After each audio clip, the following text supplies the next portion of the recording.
У нас сегодня вопрос. La Russie pourrait accepter que les actifs gelés en Europe, d'une valeur de 300 milliards de dollars, soient utilisés pour la reconstruction de l'Ukraine, dans le cadre d'un éventuel accord de paix, rapporte Reuters.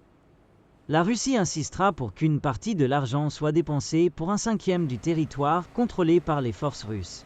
La Russie et les États-Unis d'Amérique ont tenu des pourparlers pour mettre fin à la guerre en Ukraine le 18 février en Arabie Saoudite et les deux présidents, des États-Unis, Donald Trump, et de la Russie, Vladimir Poutine, ont déclaré qu'ils espéraient se rencontrer dans un avenir proche.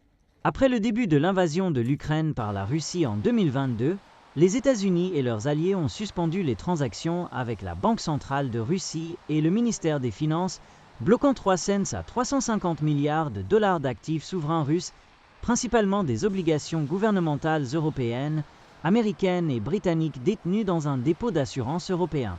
Il y a un an, la Banque mondiale a estimé que la reconstruction de l'Ukraine coûterait environ 486 milliards de dollars.